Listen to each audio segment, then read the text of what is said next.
bersahadat. Tepuk tangan untuk saudara-saudara kita ini. Ayo sini. Kenapa kok sama Gus Miftah masuk Islam?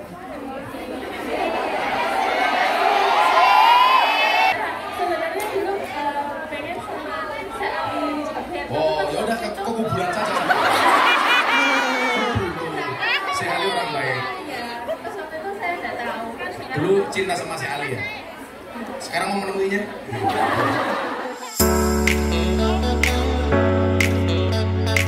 Mari ngaji dan bersolawat dari Kungyan untuk Indonesia. Dari Kungyan untuk Indonesia. Salatullah, salamullah. Di pedesaan, desanya aman, bersih terjaga. Sucikan hati, tetapkan iman. Merah putih melekat di dada. Merah putih melekat di dada. Salatullah, salamullah. Ming, buah pisang, raine glowing, kakinya belang-belang. Buah belimbing di atas ketek, raine glowing, tungkae raine glowing, tungkae tuku bawang kleru mrica wis kebacut sayang mung dianggep kanca. Semarang kaline budek sing disayang matane kita. Sing disayang matane kita. Ditinggal kerja bojo malah demenan. Ngaji. Selamat sahadat, pegang meja. Apa? Mau malam nama satu. Maju sini. Alhamdulillah.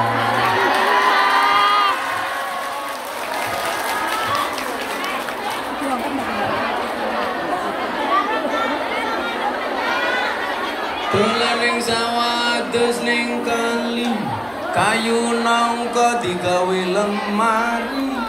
Gus Miftah kakalan sregep ngaji, oke Kungyan sing jalo di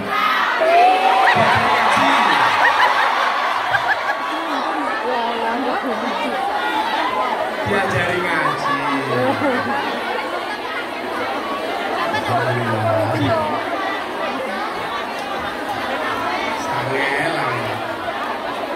Enggak apa sini. Ya sini. 3 orang bersahadat. Tepuk tangan untuk saudara-saudara kita ini. Ayo sini. Les, namanya identitasnya. Tulis. Namanya dikasih kertas. Yang mau tanya setelah ini silakan ditulis di kertas, dikasih panitia. Habis ini kita sesi tanya jawab. Yang pertama, yang mau masuk Islam, Saudara Yunia Ningsih di Wangi. Lampung 24 Juli 1990. Kemudian yang kedua, Yulia Mustikawati binti Hari Susandi. Yulita. Saya ngomong apa? Apa? Yuro ngopi aku. Yulita Mustikawati binti Hari Susandi dari Malang. 88. Saya mau tanya dulu sama Mbak Yunia, kenapa pengen masuk Islam? Kepengen mawon. Kepengen mawon? Alasannya apa? Sudah niat dari hati. Sudah niat dari hati. Iya. Gak ada yang maksa? Tidak ada. Atau di sini ketemu lanangan ganteng mulu orang? Tidak ada. Sorry, sebelumnya kamu agamanya apa? Kristen. Oh, Kristen. Iya. Tahu Gus Miftah sejak kapan? Sudah sejak lama sih, tapi kan dari YouTube. Oh, dari YouTube. Iya. Ganteng YouTube apa ganteng aslinya? Karena YouTube. Kalau Mbak Yulita, kenapa pengen masuk Islam Yul? Pakai mic. Karena dari SMA sudah masuk sekolahnya Arif. Dulu Ma'arif. Dulu dulu ya. Tapi agamanya apa dulu? Kristen. Kristen juga. Terus kamu mimpi apa kok pengen masuk Islam? Sebenarnya udah pengen dari dulu, cuma kan dari dulu masih ada dari orang tua masih tidak boleh. Nggak boleh. Sekarang udah besar jadi udah boleh. Udah boleh. Kenapa kok sama Gus Miftah masuk Islam?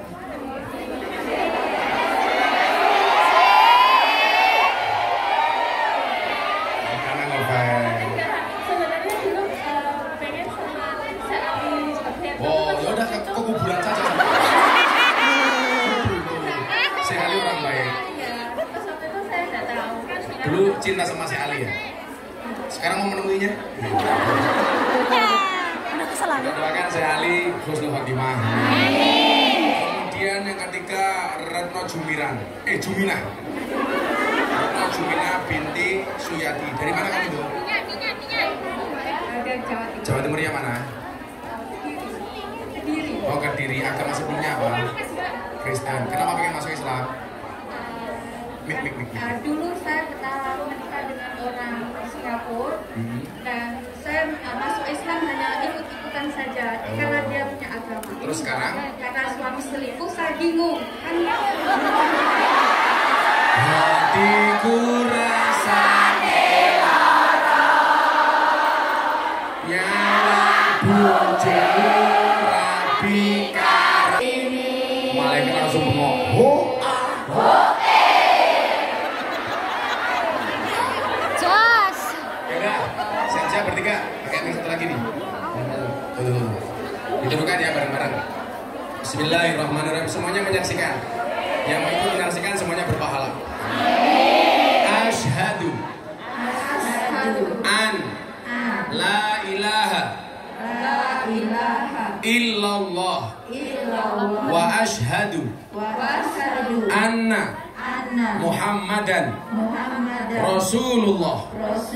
Saya bersaksi dengan sebenar-benarnya bahwa tidak ada Tuhan kecuali Allah. Dan saya bersaksi dengan sebenar-benarnya bahwa Nabi Muhammad adalah utusan Allah. Alhamdulillah. Sallu ala Nabi Muhammad. Sallu ala Nabi Muhammad. Sah kamu menjadi orang Islam. Dan mulai kamu lahir sampai hari ini semua dosamu diampuni oleh Allah Subhanahu wa taala. Dari ribuan orang yang hadir ini yang paling suci kalian bertiga. Doakan pengajian ini istiqomah. Mudah-mudahan ila akhir zaman. Semua yang hadir kamu doakan mudah-mudahan dosanya diampuni oleh Allah. Sehingga kita semuanya disucikan oleh Allah Subhanahu wa taala. Saya hanya bisa berdoa mudah-mudahan bersama di dunia bertetangga di surga. Amin. Bismillahirrahmanirrahim. Allahumma shalli ala sayyidina Muhammad wa ala ali sayyidina Muhammad walhamdulillahirabbil alamin. Allahumma ya Allah, jadikanlah hidayah ini bagi mereka ya Allah. Hidayah yang istiqomah ila akhir zaman. Rahmatika ya arhamar rahimin walhamdulillahirabbil alamin. Nanti dokumennya diurus sama Mas Aris ya. Tetapi tidak pernah cukup dan sudah 3 bulan saya tidak tegur sapa. Saya blokir nomornya karena masalah uang. Hukumnya gimana Gus? Kamu blokir mutus silaturahmi itu dosa. La yadkhuluna jannata qatilun. Kan tidak ngasih bukan berarti harus diblokir. Ya cukup diwaca saja toh. Supaya gak ketahuan dibaca, hilangkan centang birunya.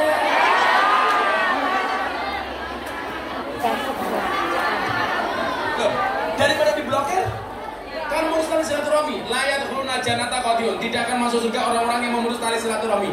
Maka hari ini yang datang silaturahmi saya doakan panjang umurnya, mudah rezekinya, sehat badannya, bahagia hatinya, lunas hutangnya. Gus, apa hukumnya suami minta surat cerai? Apakah itu sudah termasuk talak? Ya jelas.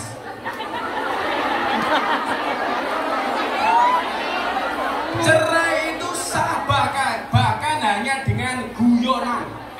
Kau tak bakal kapok sah. Gak boleh guyon. Kok guyon yang lain. Jangan bercandaan soal cerai. Karena bercanda saja sah. Bagaimana cerai mentalak melalui WA sah selama itu benar suaminya. Jangan sampai HP-nya dibajak sama orang seolah-olah itu suaminya, kemudian menceraikannya. Itu nggak sah. Tapi kalau benar dia suami walaupun dengan WA dia sah. Dek peta pegat sah.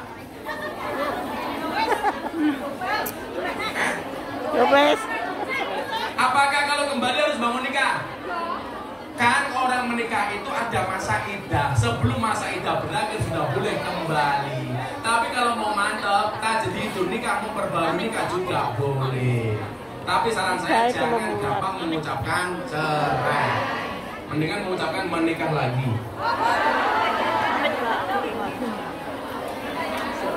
Kalau yang perempuan nggak ada poliandri, adanya poli pantai. Saya dari Probolinggo mau tanya terkait memelihara asu. Wah. Memelihara anjing. Apa hukumnya seorang muslim membersihkan memelihara anjing? Saya mau kasih cerita ya dok ya. Jadi begini. Ada kiai, ada anjing terluka di tengah jalan. Sama kiai diselamatkan. Dibopong, dibawa pulang, diobati, disembuhkan. Jamaahnya protes. Kiai ini kayak asu najis kok malah dibopong-bopong. Itu kan najis, haram. Jawaban kiainya apa? Bahwa anjing itu najis, iya. Tapi ingat, anjing itu juga makhluknya Allah. Butuh mendapatkan kebaikan dari kita. Soal saya kena najis, ya, tapi ada mekanisme fikih untuk membersihkan najis. Tapi kewajiban saya sebagai orang harus menolong sesama makhluknya Allah. Soal najis bisa dimandikan.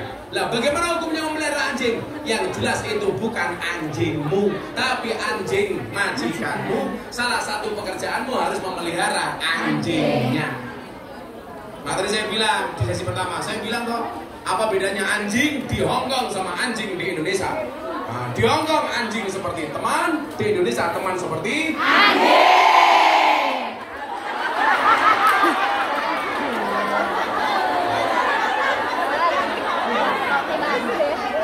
Faktanya kan seperti itu.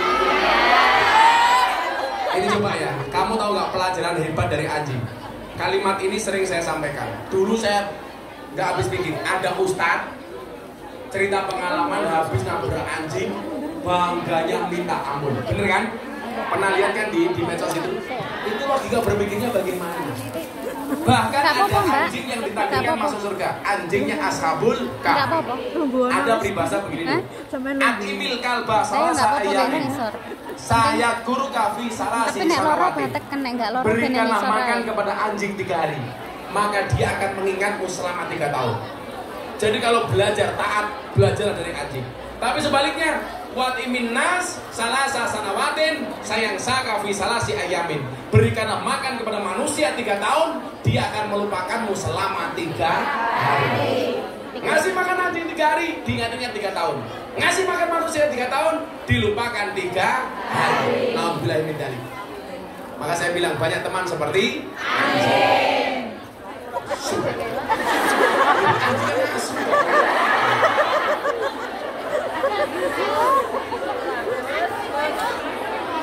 Oh saya bahas saya, karena lingkungan saya itu banyak anjing, karena orang Katolik. Bu Nuris datang ke pondok saya dekat asu. Hop, hop, hop, hop, hop. Apa hukumnya seorang suami tidak memenuhi nafkah batin kecuali sang istri yang selalu minta duluan?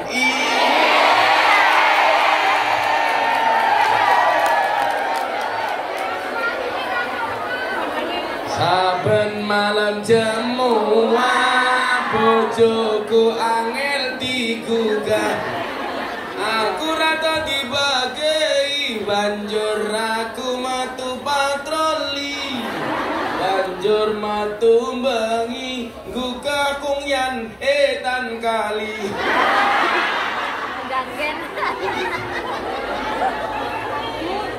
Ya Allah, jadi ini loh. Boleh nggak istri itu minta duluan? Boleh.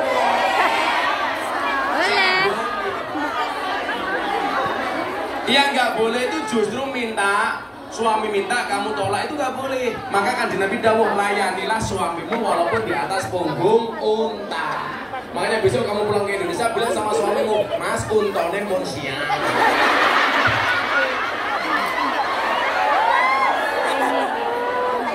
Tapi saya capek Gus, bagaimana kalau kamu capek bilang, Mas kula kesel pas manang nggih. Iya kuwi mau buka dhewe tutup dhewe.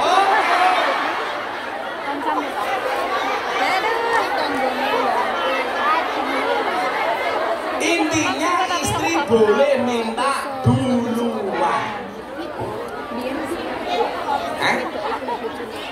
Siapa yang sampai duluan? Istrinya. Malah ngomong kalau aku toh. Karena aku jadi bingung. Minta duluan gak apa-apa. Berhubungan suami istri itu pahalanya sama dengan membunuh Yahudi 40. Makanya kalau saya sebagai suami, ayo bun materi Yahudi. Oke. 2 kali, ayo bun materi Yahudi. Oke. Sampai kelima kalinya. Ayo bun materi Yahudi. Istrinya jawab, sorry Pak, kalau begini Anda tidak bunuh Yahudi, tapi bunuh saya.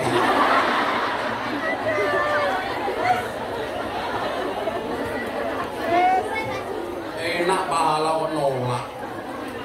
Oh suaminya nggak kuat berdiri, ya tukoknya apa?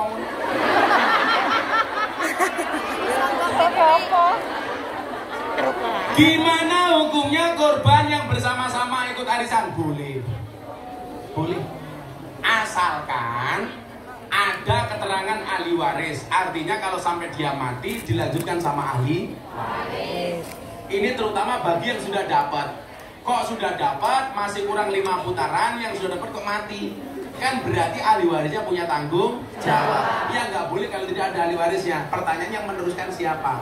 Berarti dia punya hutang. Padahal siksa kubur paling berat gara-gara hutang. Maka teman-teman kungyan jangan rusak persaudaraanmu hanya gara-gara hutang.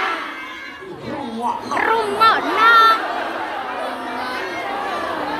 Urung duwe utang cedak, begitu duwe utang ngalih. Betul? Betul. Ingat, sahabat yang baik itu bukan menjelekkan antara satu dan yang lainnya, tapi menjelekkan orang lain bersama-sama. Yes, ya, terakhir. Sudah jam 5:30.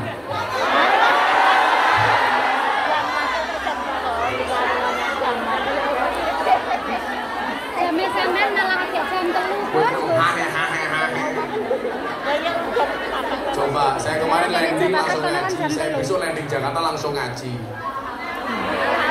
Jadi saya tadi kesini ditelepon sama Pak Menteri Perdagangan Zulkifli Hasan. Terus salam untuk Mbak ya. Saya sampaikan salamnya Pak Menteri Perdagangan.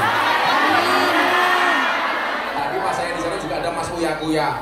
Nah, tadinya mau ikut. Kalau Mbak Nuris gak itu kok. Ribet. Ya besok insya Allah kapan-kapan Mas Uya dan artis-artis yang lain saya ajak ya. Termasuk Lucinta Luna.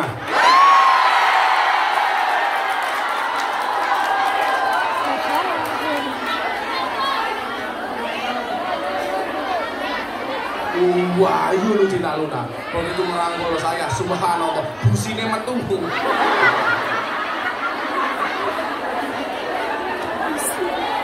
Jadi saya itu bersyukur ya, bukan karena masalah saya aja. Saya itu bersyukur sekarang Kiai NO bisa diterima di kalangan para artis dan selebritis.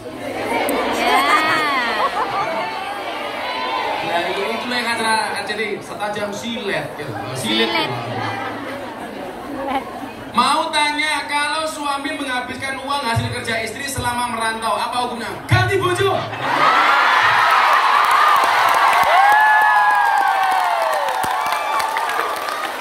Kerja diwangi nyewoki wong Hongkong kok.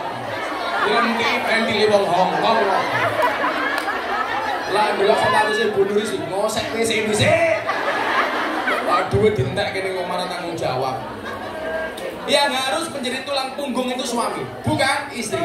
Istri sifatnya bantu. Betul?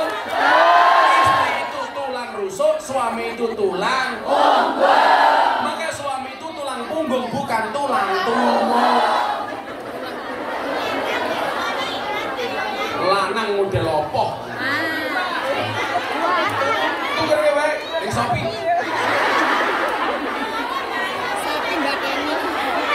Malah jawab, sing gelem karo bojoku sapa?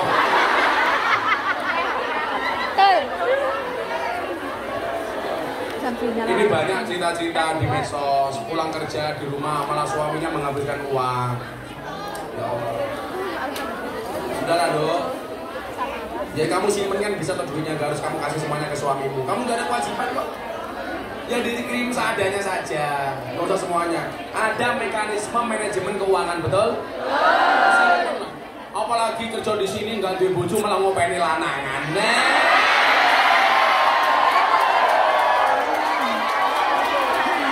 Geopol. Wis sing alim wae iki. Lah iya malah gedemenan. Umur ngurusi titik wae.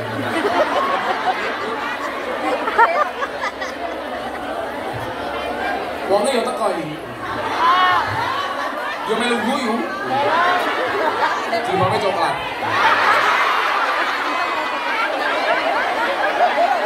Bukan saya. Tunggu coba. Aman. Buat dicontoh lo jilbabe ijo. Parah. Apakah seorang muslim wajib mempunyai guru sanad yang sahih? Wajib. Al ilmu bila syaihin fa syaihu syaitan. Ilmu tanpa guru, gurunya setan. Kalau belajar tentang fikih dakwah boleh melalui medsos. Boleh. Fikih dakwah melalui medsos. Tapi kalau mohon maaf, kalau soal syiar dakwah itu boleh melalui medsos. Tapi kalau soal fikih itu harus langsung berguru kepada yang bersangkutan. Karena bisa salah paham atau pahamnya salah. Kalau syiar lihat di medsos supaya hatinya lebih senang dengan Islam seperti ini, itu boleh melihat medsos. Makanya Bapak begini, kalau Anda mengutip kalimat-kalimat Ustadz dikasih tagar. Sekarang itu mohon maaf, tagar itu menjadi penting. Kamu ngaji sama Gus Miftah, tagar Gus Miftah. Karena mohon maaf, semakin kamu membuat tagar, kemungkinan ditonton oleh orang semakin banyak. Oh, coba kamu lihat, kalau dulu zaman almarhum Kiai Haji Zainuddin MZ, dai sejuta umat. Itu ukurannya apa? Cuman kalau pengajian zamannya banyak di lapangan. Tapi kalau sekarang ngaku sejuta umat bisa dilihat dari followernya. Kalau di TikTok bisa dilihat dari tagarnya. Itu udah bagian dari dakwah. Tapi ingat tetap harus punya guru. Karena hati-hati, kalau nggak punya guru, gurunya setan. Salah milih guru, gurunya bahne setan. Kalau iya bagaimana ciri-cirinya? Bisa dilihat terutama ulama-ulama Ahlussunnah wal Jamaah. Kayak Anda ngaji dengan saya punya guru Habib Lutfi.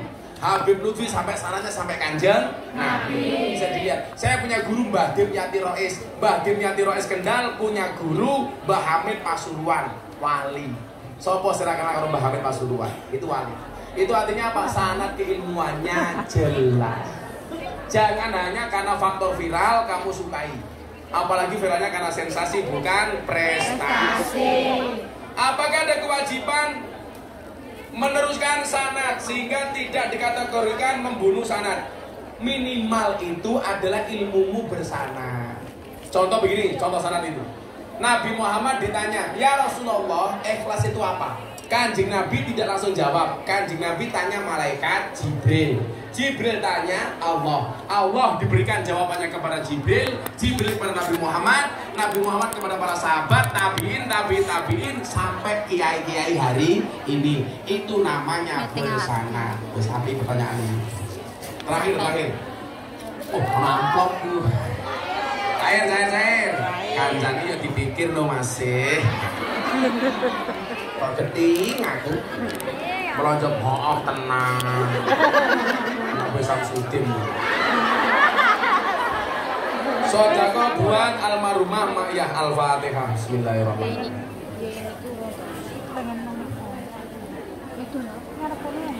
Alhamdulillahirrahmanirrahim. Sudah setengah 8 malam.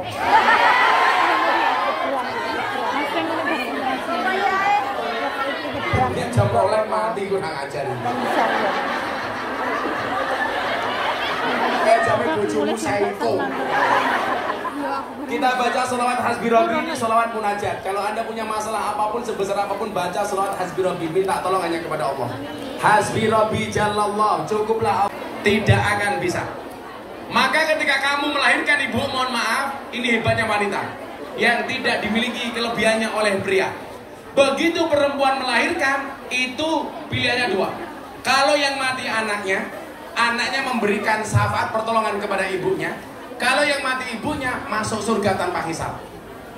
Coba, hebatnya perempuan. Maka apa? Laki-laki tidak boleh semena-mena dengan perempuan, karena jasa ibu begitu luar biasa. Saya membayangkan begini, saya kebelet ngising, ngempet setengah jam, wetengku lorone ra omong. Apa meneh meh nglahirke kadang-kadang 2 hari 2 malam nggak keluar-keluar, betul? Nanti suwek silite. Buka piro? Loro. Buka piro? 3. Nutup meneh. Akhirnya buka loro, buka 3, nganti buka 15. 10. 15 ombo banget. Teneh kaya aulan. Begitu bayinya keluar, ternyata itu bukan akhir dari penderitaan seorang ibu. Begitu bayi keluar, dokternya datang, Bu, dondomi dulu. Mosok yang dipasang resleting ini kepiye? Resleting ini.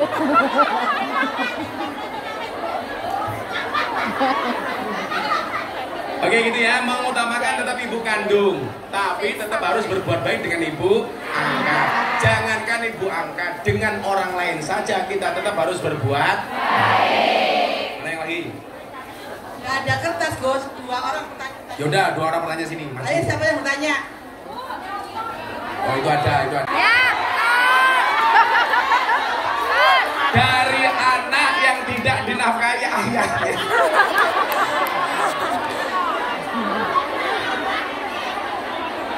Sebentar, 3 menitnya. Api. Apa hukumnya ayah tidak menafkahi anaknya? Dari saya, anak yang tidak dinafkahi ayahnya.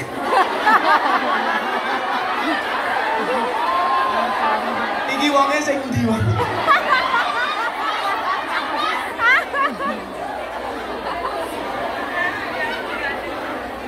Kalau ada ayah tidak menafkahi anaknya, itu yang dosa ayahnya. Kamu tetap harus berbuat baik dengan ayahmu. Ya, kamu nggak ada alasan untuk dendam dengan ayahmu. Kalau toh dia tidak bertanggung jawab dengan dirimu, itu dosanya ayah. Tapi kalau kamu ikut-ikutan tidak berbakti kepada ayahmu gara-gara ayahmu tidak menafkahi, kamu juga ikut-ikutan dosa. Makanya nyuwun sewu, kalau dia berbuat jahat tetap kamu berbuat baik. Dia jahat, yang nanggung dosanya dia. Kalau kamu ikut-ikutan jahat, berarti kamu gak ada bedanya dengan ayah. Muga-muga ayahmu nonton nih. Ngomongno ya.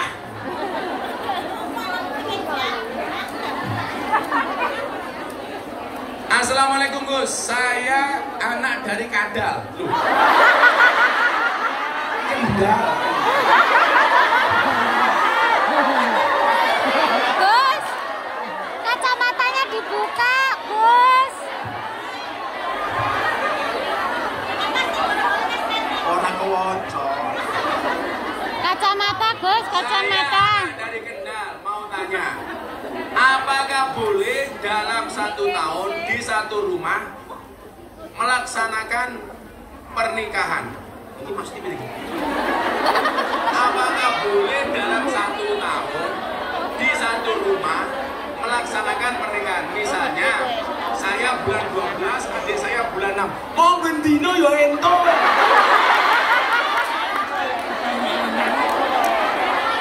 Ya boleh-boleh saja toh. Yang nggak boleh itu kalau kamu cewek menikah 2 kali. Pertama sama Aris, kedua sama Arus. Nah, itu nggak boleh. Kalau dalam satu rumah ada 6 orang menikah dalam setahun, ya boleh-boleh saja.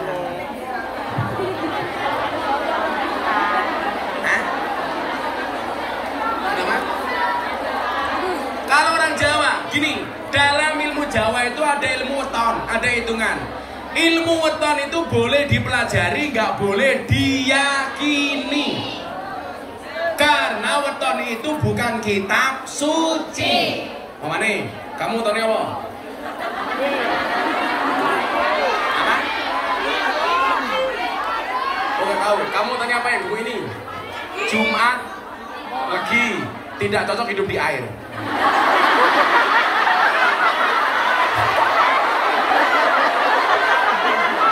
Ayo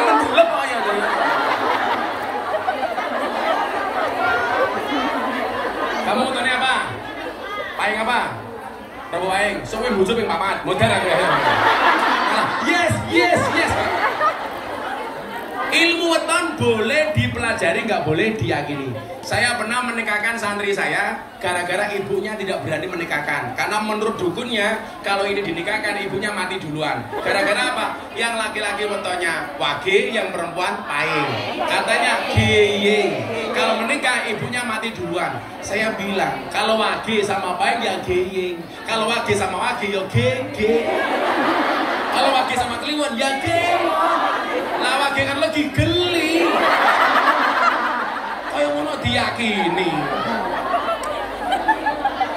Kayak saya ini umpamanya, weton saya minggu paing. Saya jadi titenan, pengajian rutin di pondok setiap malam minggu paing. Itu saja, nggak lebih.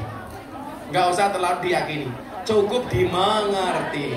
Tapi memang bagus kalau Anda punya anak lahir minggu paing. Setiap minggu kamu puasani untuk anakmu. Itu bagus, puasa tirakat orang tua untuk anak. Di ilmu titen. Orang bibir 6 yo entuk kok. Loh. Pertama mbake nomor 1. Minggu kedua mbake nomor 2 yo entuk toh.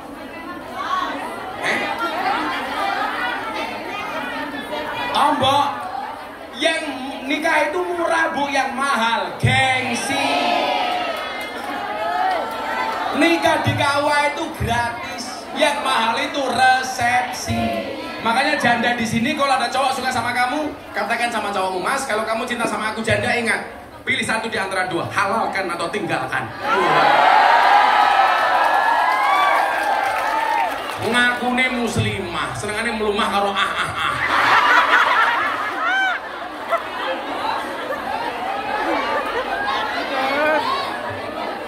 Rabi. Ingat, menikah itu membukakan 2 jalan. 1 jalan rezeki, nomor 2 jalan barokah goblok.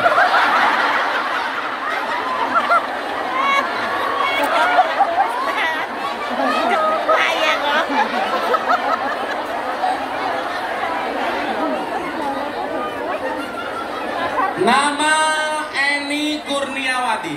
Gus, saya mau bertanya, saya ditinggal bapak sejak bayi tanpa nafkah dan kabar. Umur 31 tahun, alhamdulillah saya bertemu beliau untuk pertama kalinya. Saya sudah memaafkan, tapi saya masih susah berbakti padanya.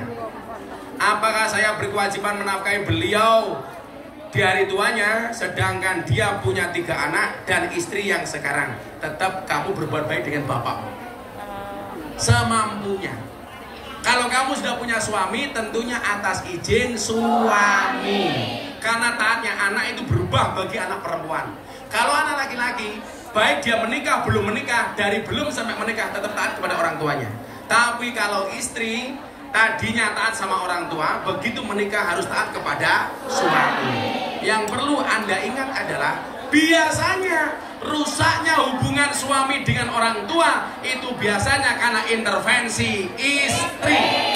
Hati-hati, kamu nggak boleh mengintervensi hubungan suamimu sama orang tuanya. Yang perlu kamu tahu, besarnya suamimu karena air susu ibunya, bukan susumu. Loh, apa dah? Saya itu bukan susumu. Kamu tahu kenapa namanya susu? Karena jumlahnya 2. Kalau 1 su. Gape. Assalamualaikum warahmatullahi wabarakatuh. Gus, apa hukumnya kawin lari?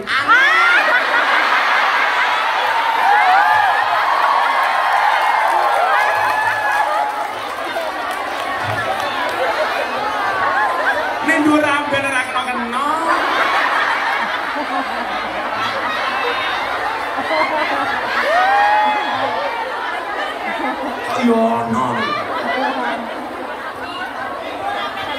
Apa hukumnya kawin lari? Sah apa tidak karena tidak direstui orang tua? Oh, tidak sah. Kalau posisimu perempuan harus ada wali. Kecuali kamu janda. Itu ada kaul yang membolehkan seorang janda tidak menggunakan wali. Kenapa? Karena janda sudah dianggap berpengalaman. Masuk. Syarat nikah itu kan harus ada wali, ada saksi, ada ada mas kawin, ada laki-laki, ada perempuan. Kalau kamu kawin lari, yang menjadi wali sopo. Lagian mau kawin lari, buka kadok.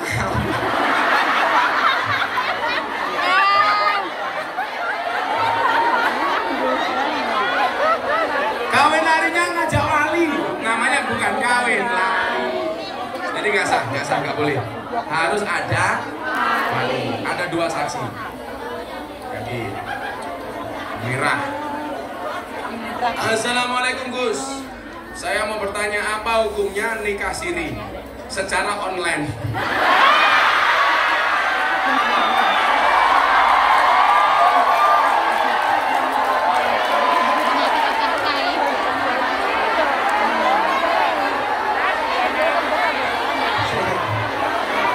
Nikah siri ini online, yang kelonmu. Sesuk bayi ini lahir, orang lahir ke, tapi mau download.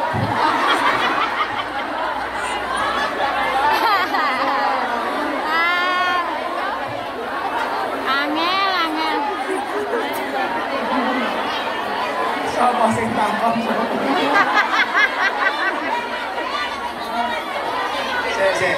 Tapi ini menarik, kajian fikih modern. Jadi begini. Nah, Hong Kong, Indonesia sampai sekarang belum menikah resmi, tapi sudah satu rumah selama 1 tahun. Jadi begini, jadinya Hong Kong, Indonesia kok satu rumah gitu. Oh, kalau pas pulang. Jadi begini, kalau ceweknya di Hong Kong, cowoknya di Indonesia, boleh nggak menikah secara online? Bahkan kalau mbaknya nggak ada saja, yang menikahkan bapaknya itu sah. Makanya tradisinya ada satu daerah yang ketika menikah anaknya tidak dihadirkan, cukup wali. Berarti kalau ada walinya, ada saksinya, tetap sah. Selama yang bersangkutan benar-benar orangnya. Jangan sampai nikahnya dengan A, ternyata yang membaca ijab B, itu nggak boleh. Selama orangnya itu benar boleh. Nah, nggak masalah. Nikah online, kalau online, anaknya di download. Utawa lah nikah online, kalau di Bluetooth.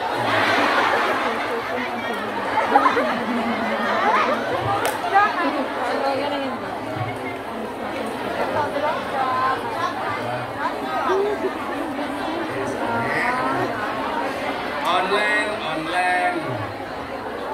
Gus, saya mau bertanya, apa hukumnya bagi suami yang tidak menafkahi selama 2 tahun? Tapi posisiku kerja di Hong Kong.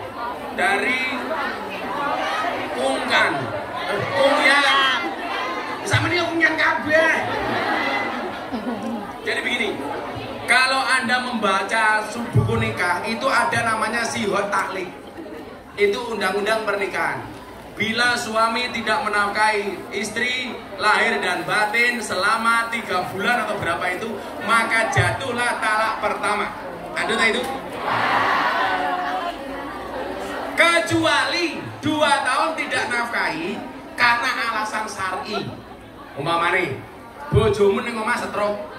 Umpamane, kamu tahu stroke itu penyakit apa? Stroke itu penyakit yang diakibatkan gara-gara adanya ketidakseimbangan antara stroke gaji dan stroke belanja.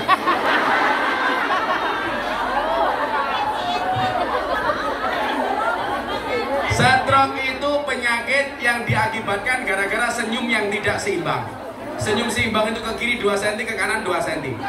Orang stroke senyumnya hanya ke kiri, nggak ada yang ke kanan. Nuris, tolong contohkan. Kalau dia mampu, kemudian tidak memberikan nafkah lahir dan batin, yaitu jatuh talak. Kecuali masih komunikasi dan fan-fan saja. Tapi kalau istri merasa tidak terima, ya jatuh sudah. Apalagi kalau dia mampu. Minimal komunikasi coba.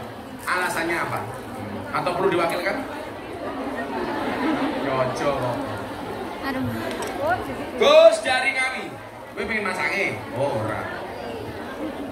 Mau bertanya, kalau ibu menikah lagi, Apa hukumnya wajib menafkahi sesuai maunya?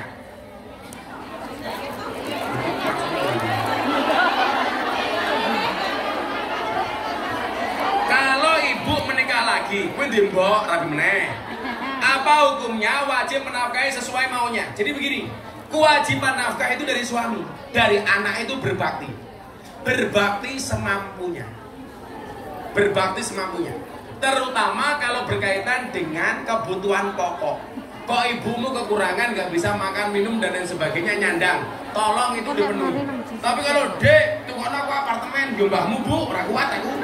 Sesuai dengan kemampuannya, tidak melebihi batas kemampuannya. Bahkan Allah pun tidak memberikan ujian melebihi batas kemampuan manusia.